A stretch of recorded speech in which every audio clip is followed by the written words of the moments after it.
হাজার বছরের শ্রেষ্ঠ বাঙালি জাতির পিতা বঙ্গবন্ধু শেখ মুজিবুর রহমানকে, যার সৃষ্টি না হলে, যার জন্ম না হলে আমরা পেতাম না স্বাধীন সার্বভৌম বাংলাদেশ, আমরা পেতাম না স্বাধীন লাল সবুজের পতাকা।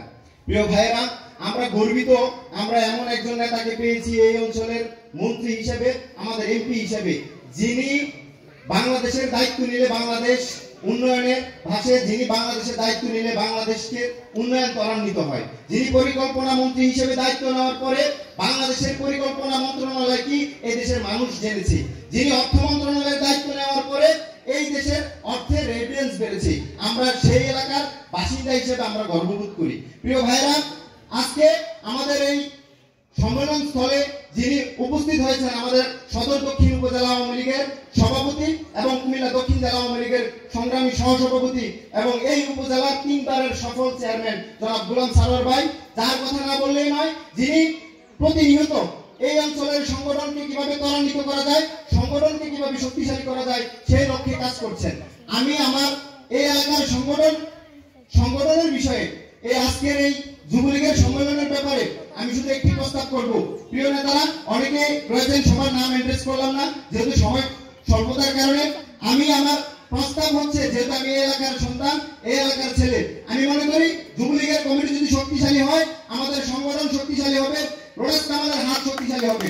প্রিয় ভাইরা, আমি মনে করি আমরা কিন্তু বারবার পরীক্ষা দিব না, আমরা পরীক্ষা দিব একবার, রেজাল্ট নিব আপনাদের কাছ থেকে।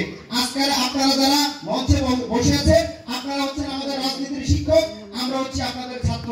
আমরা কিন্তু পরীক্ষা দিয়েছি সেই জাতীয় নির্বাচনে, আমরা কিন্তু পরীক্ষা দিয়েছি আমাদের ইউনিয়ন পরিষদ নির্বাচনে, আমাদের জামাল প্রধান সাহেবকে বিপুল ভোটে আমরা জয় করেছি। এবং শুধু তাই নয়, আমরা জাতীয় নির্বাচনে ঘোষণা করেছিলাম আপনারা বাগমারাকে, আমাদের নেতার কেন্দ্রীয় রাজনীতির অঞ্চল বাগমারাকে ধরেন, আমরা জাতীয় নির্বাচনের পরে আপনাদেরকে রেজাল্ট যদিও মনিরুল চৌধুরী এলাকা, তারপর আপনাদেরকে দেখাই দিব যে এই এলাকা মনিরুল চৌধুরী এলাকা হলেও এই এলাকা কামাল ভাইয়ের ঘাঁটি হিসেবে আমরা পরিচিত করব। সেই লক্ষ্যে কিন্তু আমরা জাতীয় নির্বাচনে আমরা সেইভাবে কাজ করেছি।